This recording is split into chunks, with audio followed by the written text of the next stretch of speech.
कोई इसमें physical requirement नहीं है, रनिंग शनिंग पुशअप सिटअप्स कोई इस तरह का सीन नहीं होगा। अब वन पेपर एमसीक्यूज के वाले से वो मैं आपको बता दूं, आपको पीडीएफ मटेरियल्स भी प्रोवाइड करने जा रहा हूं, कहां से आपने लेना है वो भी मैं आपको तरीकाकार बता दूंगा, आपने टेंशन नहीं लेनी। तो सैलरी के वाले से जो आप लोगों की स्टार्टिंग सैलरी होगी इसमें as a transport sub inspector promotion structure चले मैं बाद में बताता हूँ, आपकी ड्यूटीज इसमें क्या होगी। जो बहुत सारे कैंडिडेट्स परेशान है तो आपने यार टेंशन नहीं लेनी, मैं आपकी कंफ्यूजन दूर करते हुए, मतलब जिन्होंने बीएस ऑनर भी किया हुआ है, मास्टर भी किया हुआ है ना, तो भाई उनके लिए भी गुड न्यूज़ है जी। तो अस्सलाम वालेकुम, कैसे हैं आप लोग? उम्मीद करता हूँ ठीक ठाक होंगे। तो रिस्पेक्टिव व्यूअर्स, जैसा कि आप लोगों को पता है कि पंजाब में भाई जॉब्स आ चुकी हैं, पंजाब का पीपीएससी एडवर्टाइजमेंट नंबर 8, ठीक है। वैसे आप लोगों को पता है ना, जॉब्स तो आजकल आ ही नहीं रही, स्पेशली मैं पंजाब की बात कर रहा हूँ। अदर प्रोविंसेस में फिर भी पंजाब की निस्बत हर संडे को एडवर्टाइजमेंट्स आ रही हैं, ठीक है। तो भाई चले, जो जॉब्स की अनाउंसमेंट हुई है तकरीबन 550 से ज़्यादा, मतलब इस एडवर्टाइजमेंट में जॉब्स की अपडेट आप लोगों के साथ शेयर करने जा रहा हूँ। लेकिन थंबनेल से आपको आइडिया हो चुका होगा कि आज की वीडियो मैं अकॉर्डिंग टू डिमांड बनाने जा रहा हूँ, आप लोगों के कमेंट्स के अकॉर्डिंग, ठीक है। कल से ही आप लोगों के मुझे इतने मैसेज आ रहे हैं कि सर हमें बताएं ट्रांसपोर्ट सब इंस्पेक्टर का क्या काम होता है, क्या इसमें बीएस वाले अप्लाई कर सकते हैं, सैलरी कितनी होती है, पोस्टिंग इसमें कहाँ होगी, क्या हमने काम करना है, तो ओवरऑल प्रमोशन स्ट्रक्चर के वाले से भी, ठीक है। तो जो क्वेश्चन भी आप लोगों के इन जॉब्स के रिगार्डिंग बनते हैं ना, एक चीज मैं आपको बता दूं, एजुकेशन के वाले से बहुत सारे कैंडिडेट्स परेशान हैं, तो आपने यार टेंशन नहीं लेनी, मैं आपकी कंफ्यूजन दूर करते हुए, मतलब जिन्होंने बीएस ऑनर भी किया हुआ है, मास्टर भी किया हुआ है ना, तो भाई उनके लिए भी गुड न्यूज है।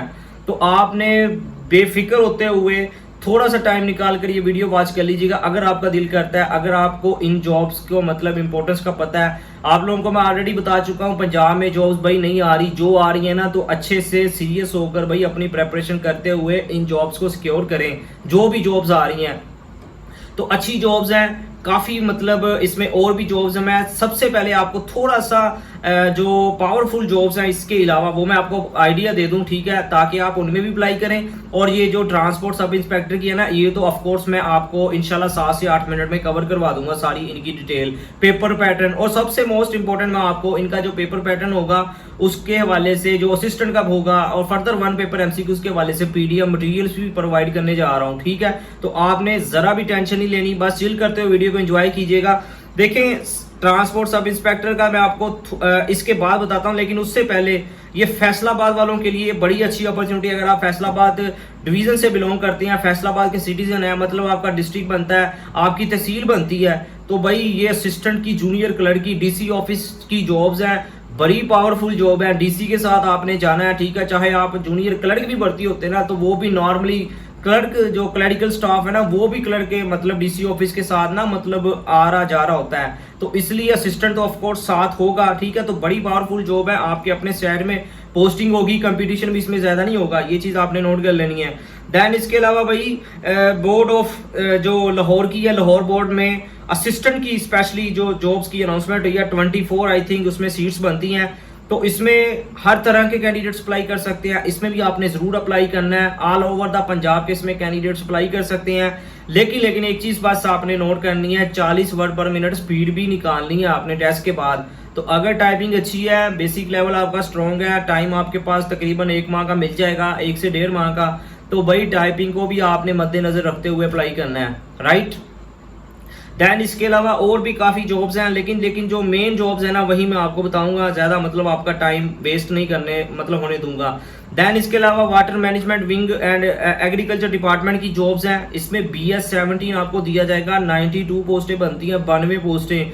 जिन्होंने BSc एग्री इंजीनियरिंग में BSc ऑनर किया हुआ है, ठीक है, एग्रीकल्चर में, तो भाई एग्रीकल्चर वालों के लिए ये जॉब्स चिलदार जॉब्स हैं। ग्रेड 17 एक पेपर देना है और भाई 17 स्केल की आपको नौकरी मिल जाएगी।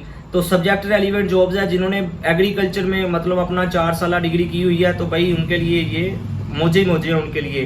देन इसके अलावा और भी जॉब्स हैं, ठीक है, ये लॉ वालों के लिए भी, फर्दर कॉमर्स वालों के लिए भी, एग्री साइंस इकोनॉमिक्स वालों के लिए भी जिन्होंने मतलब किया हुआ है। तो इस एडवर्टाइजमेंट को मैं उम्मीद करता हूँ आपने काफ़ी मतलब बार देख लिया होगा। एक और मैं मोस्ट इंपोर्टेंट आपको पावरफुल बता दूं जॉब्स जो है जी, चीफ मिनिस्टर इंस्पेक्शन टीम। वैसे तो इसमें लमसम दिया जाएगा, लेकिन भाई इसमें आपको बड़ी मतलब अथॉरिटी दी जाएगी। तो आपको मैं बता दूं, इसमें असिस्टेंट डायरेक्टर इंस्पेक्टर, मतलब जिन्होंने सिविल इंजीनियरिंग की है वो भी कर सकते हैं। 16 साल तलीम अगर आपकी है तो आप असिस्टेंट डायरेक्टर इंस्पेक्शन जनरल, जिसमें 1,15,000 सैलरी होगी, तो भाई स्टार्ट से आपको इतनी सैलरी मिलेगी। वैसे ये फिक्स ही रहेगा, 3 साल का कॉन्ट्रैक्ट है। लेकिन एक चीज़ मैं आपको बता दूं, इसमें आपको एक्सटेंडेबल भी लिखा हुआ है, तो आपने परेशान नहीं होना, राइट। फर्दर LLB वाले भी इसमें अप्लाई कर सकते हैं, सिंपल जिन्होंने मास्टर किया वो भी कर सकते हैं, राइट। देन इसके अलावा भाई ये लॉ ऑफिसर की पोस्ट है, म्यूनसिपल ऑफिसर, ये मतलब ना सर्विस कोटा की जॉब है, तो इसमें हर तरह के कैंडिडेट्स नहीं कर सकते, जस्ट जिनका BPS 14 या 3, 4, 5 उन्होंने ना शराइत रखी हुई हैं। तो होपफुली जो सर्विस कोटा में उनको पता होगा, तो आप इसको खुद भी रीड कर लीजिएगा। तो भाई बताने का मकसद ये है कि आपने इन जॉब्स के अलावा, ट्रांसपोर्ट सब इंस्पेक्टर के अलावा भी आपने फर्दर भी अप्लाई करना है, ठीक है, जहां जहां आप क्राइटेरिया को फुलफिल करते हैं। अब बात करते हैं जी आज की वीडियो का मोस्ट इंपोर्टेंट बात, ट्रांसपोर्ट सब इंस्पेक्टर, जिसमें आपको BPS 14 दिया जाएगा। एजुकेशन इसमें सिंपल BA वाले, मतलब अगर आपका BA है, BCom है, BSc की हुई है 4 साल, तो भाई आप एलिजिबल है, अप्लाई कर सकते हैं। अब काफ़ी कैंडिडेट्स मुझे कहेंगे कमेंट सेक्शन में कि सर BS ऑनर वाले, MSc वाले, मास्टर वाले कर सकते हैं, बिल्कुल कर सकते हैं। हाँ, मैं एक चीज़ आपको बता दूं, अब एडवर्टाइजमेंट में जस्ट उन्होंने BA मेंशन है, जब आप अप्लाई करेंगे तो लास्ट में सेट में भी आपको BA ही मिलेगा। लेकिन आपको बता दूं, जब आपका इंटरव्यू होगा तो भाई PPSC इक्विवेलेंट्स जो सर्टिफिकेट है ना, तो वो आपसे रिक्वायर्ड करेगा, वो आप इजीली मतलब उनको सामने शो करेंगे वो बनवा कर, ठीक है। उसका मैं प्रोसीजर आपको बता दूंगा, आपने टेंशन नहीं लेनी। अब आप ये भी कहेंगे एडवर्टाइजमेंट में तो इक्विवेलेंट्स मतलब मेंशन ही नहीं है, तो देखिए मैं आपको जब बता रहा हूँ ना कि आपने अप्लाई करना है, ज़रूर करना है, तो भाई आपने करना है। मैं इंशाल्लाह ये गारंटी के साथ बात कर रहा हूँ कि आपका टाइम और मतलब जो पैसा है ना वो ज़ाया नहीं होगा, ठीक है। अपनी प्रेपरेशन पे फोकस करना है। जिनकी भी एजुकेशन मतलब BS ऑनर भी है ना, मास्टर भी है किसी भी सब्जेक्ट में, तो आपने इसमें लाजमी अप्लाई करना है। कोई इसमें फिजिकल रिक्वायरमेंट नहीं है। ओवर एज वालों के लिए भी बड़ी अच्छी गुड न्यूज़ है, ठीक है। अब रिसेंटली काफ़ी ऐसी पोस्टें हैं जिनमें BA वाले मतलब मेंशन था, लेकिन BS वालों को भी, क्योंकि इक्विवेलेंट्स जब सर्टिफिकेट आप शो करवा देंगे तो PPSC एक्सेप्ट करता है, राइट। तो बस आपने अभी अप्लाई करना है, ठीक है, इधर उधर ऐसे ही मतलब लोगों की बातों में नहीं आना। तो बताने का मकसद यही था। बाकी इसमें 35 आप लोगों की मेल के लिए एज और 38 आप लोगों की फीमेल्स की एज रिक्वायर्ड है। तो एज में भी भाई उन्होंने इस बार चिल करवाया, ठीक है। तो लेकिन एक चीज़ मैं बता दूं, कुछ ही दिनों तक शायद PPSC डिपार्टमेंट मतलब कोरिजेंडम करवा दे। PPSC इंशाल्लाह आप लोगों के साथ कुछ अपडेट दे देगा, मुझे मतलब यही एक्सपेक्ट है। बाकी अगर ना भी दिया तो मैंने वो आपको बता ही दिया कि आप इक्विवेलेंट सर्टिफिकेट बनाकर मतलब इजीली अपना इंटरव्यू दे सकते हैं और इंशाल्लाह शॉर्टलिस्ट भी होंगे, राइट। अच्छा, देन बात करते हैं आप लोगों का जो इसमें एक पेपर होगा, पेपर के बाद इंटरव्यू देना है और आपकी सिलेक्शन हो जाएगी। कोई इसमें फिजिकल रिक्वायरमेंट नहीं है, रनिंग शनिंग पुशअप सिटअप्स कोई इस तरह का सीन नहीं होगा, मैं ऑलरेडी आपको बता चुका हूँ। अब 1 पेपर MCQs के वाले से वो मैं आपको बता दूं, आपको PDF मटेरियल्स भी प्रोवाइड करने जा रहा हूँ, कहाँ से आपने लेना है वो भी मैं आपको तरीकाकार बता दूंगा, आपने टेंशन नहीं लेनी, थोड़ा सा सब्र रखिएगा। देन इसमें आप लोगों का सिलेक्शन प्रोसेस ऑलरेडी एक रिटन टेस्ट के बाद इंटरव्यू के बाद आप लोगों का मेडिकल डिपार्टमेंट की जानब से, ठीक है, वो कोई इतना खास नहीं होता स्पेशल, जस्ट आप लोगों को चेक करना होता है कि भाई आया कि आपको ऐसी कोई बीमारी तो नहीं है जिससे दूसरे डिपार्टमेंट के लोग डिस्टर्ब हों। तो सिंपल मेडिकल के बाद आप लोगों की स्टार्टिंग सैलरी स्टार्ट हो जाती है, ठीक है। पेपर पैटर्न के वाले से, तैयारी के वाले से मैं लास्ट पर आपको सारा गाइड कर दूंगा। मैं अगेन बता रहा हूँ, थोड़ा सा सब्र रखिएगा, राइट। तो सैलरी के वाले से जो आप लोगों की स्टार्टिंग सैलरी होगी, इसमें एज आ ट्रांसपोर्ट सब इंस्पेक्टर BPS 14 आया कि ये जॉब अभी स्टार्टिंग में परमानेंट नहीं है, लेकिन आपको इसमें तकरीबन अलाउंसेस जो मेन है, कन्वेंस अलाउंस, इसके अलावा house rent allowance, medical allowance, ठीक है, एडहॉक अलाउंस, तो ये सारे अलाउंसेस मिलाकर आप लोगों की जो टोटल सैलरी वैसे बेसिक 24 से 27 बनती है, लेकिन ये सारे कुछ अलाउंसेस ऐड करने के बाद आप लोगों की स्टार्टिंग जो सैलरी है ना वो 75 to 85,000 के अराउंड आप लोगों की स्टार्टिंग सैलरी इसमें ट्रांसपोर्ट सब इंस्पेक्टर की मतलब एक्सपेक्टेड है, ठीक है। लास्ट के अकॉर्डिंग वो मैं बता दूं, वो तकरीबन 55 to 65 थी, लेकिन इस बार चूंकि इन्होंने कुछ अपग्रेड किया है बजट के बाद, ऑफ कोर्स रिवीजन हुई है, तो इस बार आप लोगों की स्टार्टिंग सैलरी 75 से ऑनवर्ड 85 के राउंड अबाउट ही होगी, ठीक है। देन इसके अलावा इसमें प्रमोशन स्ट्रक्चर भी मैं बता दूं, place of posting all over the Punjab में कहीं भी हो सकती है। प्रमोशन स्ट्रक्चर चले मैं बाद में बताता हूँ, आपकी ड्यूटीज इसमें क्या होगी जो मोस्ट इंपॉर्टेंट मेन जो आपका काम होगा ना as a transport sub inspector, वो बेसिकली पब्लिक ट्रांसपोर्ट को आपने ट्रांसपोर्ट लॉज के अकॉर्डिंग, रूट परमिट्स के अकॉर्डिंग मतलब चलवाना होता है। उनकी सेफ्टी रिक्वायरमेंट्स, दैन इसके अलावा आप लोगों ने जो भी रूल एंड रेगुलेशन है उनको इन्फोर्स करवाना, ठीक है। तो यही बेसिकली आपका काम होगा।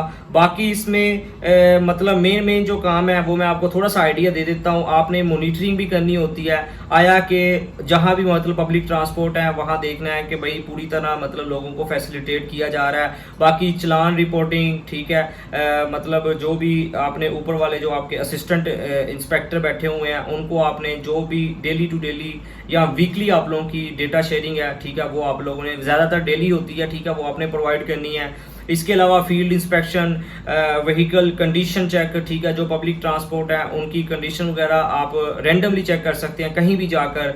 दैन इसके अलावा ट्रांसपोर्ट लॉस, जहाँ भी खिलाफ वर्जी हो रही है वहाँ जाकर मतलब आपने चेक करना है आया कि भाई रोड्स पर ट्रैफिक लॉस को इम्प्लीमेंट करवाया जा रहा है कि नहीं करवाया जा रहा, ठीक है। दैन इसके अलावा ट्रांसपोर्ट डॉक्यूमेंट्स की चेकिंग, ठीक है, उनके routes permit, registration, fitness certificate, license वगैरह की जो जांच पड़ताल है वो भी भाई एक ट्रांसपोर्ट सब इंस्पेक्टर ने ही करनी होती है, ठीक है, खुद जाकर नहीं। जो आपके अंडर काम कर रहे हैं, ठीक है, आपने उनकी बेसिकली मॉनिटरिंग और आपने आया कि इन्फोर्स करवाने हैं कि भाई मतलब निचला तबका रूल एंड रेगुलेशन को फॉलो करवा रहा है, जो मेन बातें मैंने आपको बताई हैं। तो ये चीज़ें आपने थोड़ा सा मैंने आपको ब्रीफली ओवरव्यू दिया ताकि भाई आपको आइडिया हो जाए। दैन इसके अलावा अब इसकी प्रमोशन असिस्टेंट इंस्पेक्टर तक आपकी प्रमोशन इजीली तकरीबन हो जाएगी अगर आपको रेगुलर कर दिया जाता है। अब क्वेश्चन ये है कि ये भाई रेगुलर होंगी कि नहीं, कुछ कैंडिडेट्स ये भी पूछ रहे हैं। देखिए अभी फिलहाल कॉन्ट्रैक्ट पे हैं क्योंकि भाई पीपीएससी भी क्या करे, क्योंकि डिपार्टमेंट की जानब से परमानेंट का तो ऑप्शन ही मतलब अब आपको पता है ना, जो लॉ था वो खत्म कर दिया गया परमानेंट रेगुलेशन वाला।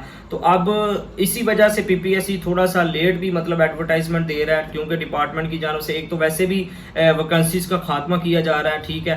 देन जो आ रही हैं जॉब्स वो भी कॉन्ट्रैक्ट पे हैं, तो कॉन्ट्रैक्ट वाले भाई फिलहाल अभी आप इसमें अप्लाई करें, ठीक है, क्योंकि इसमें बीपीएस 14 मेंशन है, ठीक है, लमसम नहीं मेंशन। जिसमें लमसम है वो रेगुलर तकरीबन नामुमकिन है, लेकिन इसमें आपके चांसेस हैं, ठीक है। तो आपने फिलहाल अभी अपनी जॉब को सिक्योर करना है अगर आप एलिजिबल हैं। बाकी असिस्टेंट इंस्पेक्टर ग्रेड 16, देन इसके अलावा डिप्टी डायरेक्टर जो इनका होता है मतलब ट्रांसपोर्ट का ग्रेड 17, वहाँ तक भी आप जा सकते हैं। लेकिन अगर आपको रेगुलर किया जाता है आपकी वो कैपेबिलिटी पर, आपकी परफॉर्मेंस पर, आपकी एजुकेशन पर, आपकी ओवरऑल परफॉर्मेंस पर भाई डिपेंड करता है। बाकी इसके अलावा जो ऊपर वाली सुपरिटेंडेंट उसके लिए भाई फिर आपको पहुंचने के लिए वो सेपरेट से कोटा वाइज मतलब जब आती है ना जॉब्स फिर आप उनमें अप्लाई करना होता है। जैसे अभी रिसेंटली मैंने आपको बताया ना लोकल डिपार्टमेंट में आई हुई है म्युनिसिपल ऑफिसर की, उसमें भी जस्ट डिपार्टमेंट के लोग अप्लाई कर सकते हैं, राइट। तो फिलहाल प्रमोशन भी इसमें अच्छी होगी अगर आपको रेगुलर कर दिया जाता है, जो कि इंशाल्लाह एक्सपेक्टेड है, आपने टेंशन नहीं लेनी, ठीक है, क्योंकि ये ट्रांसपोर्ट का एक ऐसा डिपार्टमेंट है जो इंशाल्लाह कभी मतलब ना खत्म होने वाला सीन है। तो बाकी इसके अलावा और जो छोटे मोटे हैं जैसे एजुकेशन सेक्टर का मतलब टोटली मतलब जिसमें कुछ शकूक शुबात हैं, ठीक है, इसके अलावा और भी हैं। लेकिन ये यूनिफॉर्म बेस्ड जॉब स्पेशली जो भी होती हैं मतलब जैसे पुलिस का हो गया, एफआईओ हो गया, एफबीआर हो गया, ठीक है, जो टैक्स कलेक्शन वाले इदारे हैं, ठीक है, ये तकरीबन नहीं खत्म हो गए। बाकी इसके अलावा जैसे ये ट्रांसपोर्ट का ये भी ऑलमोस्ट नहीं खत्म होगा, तो चांसेस हैं इंशाल्लाह आपको फ्यूचर में काफ़ी अच्छे इसमें एज मिलेंगे। बाकी फीमेल्स के लिए भी ये जॉब्स अगर आप एक मतलब नीड है तो फिर आप ज़रूर करें, लेकिन इसमें मतलब जैसे कंफर्टेबल होता है ना मतलब ऑफिस में रहते हुए आपने काम करना है, तो भाई ज़्यादा ऑफिस वर्क इसमें नहीं होगा, फील्ड टाइप ही ज़्यादातर जैसे मैंने आपको थोड़ी सी ड्यूटीज बताई हैं। ओवरऑल आपने मॉनिटरिंग करनी है, चेकिंग करनी है, ठीक है, तो भाई फील्ड में ही आपको रहना पड़ेगा। लेकिन मैं आपको बता दूं अगर आपको नीड है एज अ फीमेल, ठीक है, तो भाई आप इसमें ज़रूर अप्लाई करें, अपनी जॉब को सिक्योर करें। साथ साथ कोई और जॉब्स आती हैं तो भाई आप अदर डिपार्टमेंट्स में अप्लाई करें और अपनी मतलब विशेष वाली ड्रीम जॉब्स को भी अवेल कर सकते हैं। फिलहाल अभी आपने जस्ट सिक्योर करना है इन जॉब को। देन इसमें पेपर पैटर्न एक 1 पेपर एमसीक्यूज होगा जिसमें जनरल एबिलिटी का totally 100 MCQs, English, Islamic study, Pak study, geography, general knowledge, computer science, Urdu, ठीक है, और करंट अफेयर्स, ये सारे सब्जेक्ट बेसिक मैथ को भी ऐड कर लें, सारे सब्जेक्ट को मिलाकर आप लोगों का एक पेपर होगा। तो देन आप लोगों का इंटरव्यू होगा, इंटरव्यू के बाद आप लोगों की सिलेक्शन हो जाएगी। अब मेन बात आपने इसकी कैसे प्रिपरेशन करनी है, देखिए इसका फीडबैक आपने कमेंट सेक्शन में देना है, वीडियो काफ़ी लेंथी हो जाएगी, मैं डिटेल से बता दूंगा कि भाई इंग्लिश में आपने कौन कौन से सब्जेक्ट कवर करने हैं, जियोग्राफी में कौन कौन से, इस्लामिक स्टडी में अगर देखा जाए इस्लामिक स्टडी तो भाई बहुत ही थारोली सब्जेक्ट है, पाक स्टडी बहुत सा थारोली सब्जेक्ट है, इंग्लिश बड़ा मतलब आप इसको कवर कर ही नहीं सकते, मतलब हर अगर चीज़ को, लेकिन अब मोस्ट इंपॉर्टेंट बात यह है कि इंग्लिश में कौन कौन से जो ऐसे मतलब टॉपिक्स हैं जिनको आपने कवर करना है। बेसिक मैथ, उसमें भी अब मैथ बड़ा ही थारोली सब्जेक्ट है, आप हर चीज़ को कवर नहीं कर सकते, लेकिन जिसको पीपीएससी टच करता है जिन टॉपिक्स को, वो मैं आपको बता दूंगा अगर आप मुझे फीडबैक देंगे। हाँ, इसकी तैयारी के लिए पीडीएफ मैंने आपको स्टार्टिंग में बताया था, तो भाई व्हाट्सएप चैनल पर मेरा नंबर शो हो रहा है, व्हाट्सएप आप चैनल को मेरा फॉलो कर लीजिएगा, डिस्क्रिप्शन में मैंने मतलब लिंक दिया हुआ है, तो वहाँ मैं इंशाल्लाह कोशिश करूंगा सारी फाइल्स पीडीएफ इनकी जो बुक्स वगैरह हैं तो वो मैं आपको अपने व्हाट्सएप चैनल पर लाजमी ड्राइव की फॉर्म में ना शेयर कर दूंगा। बाकी अगर आपने पर्सनल मतलब लेना है तो नंबर वहाँ दिया होगा, तो नंबर पे भी कांटेक्ट करके आप मेरे से ले सकते हैं, फ्री ऑफ कास्ट है, कोई इसमें चार्जेस नहीं है। तो बस आज ही अपनी प्रेपरेशन को आपने स्टार्ट कर देना है। फिलहाल अभी के लिए जस्ट मेरा बताने का मकसद ये था कि भाई आपने परेशान नहीं होना, अगर आपकी जो भी तलीम बनती है तो इसमें आप ज़रूर अप्लाई करें, ठीक है, चाहे आप BS ऑनर किया हुआ है, BA किया हुआ है, BSc की हुई है, तो बाकी इंशाल्लाह आपको जो प्रॉब्लम आएगी फर्दर सर्टिफिकेट के वाले से जो इक्विवेलेंट्स जैसे मैंने बताया है, तो वो मैं आपको नेक्स्ट गाइड कर दूंगा। नंबर आपके सामने है, आप बस अप्लाई करें। तो फिर भी कोई क्वेश्चन है तो आप मुझे कमेंट सेक्शन में पूछ सकते हैं, इंशाल्लाह मैं आपका लाजमी जवाब दूंगा। आखिर पे यही कि अल्लाह पाक आपको आपके हर नेक मकसद में कामयाब फरमाए, अल्लाह पाक हम सब पर अपनी रहमत का नज़ूल फरमाए। Thank you for watching, take care, अल्लाह हाफिज़।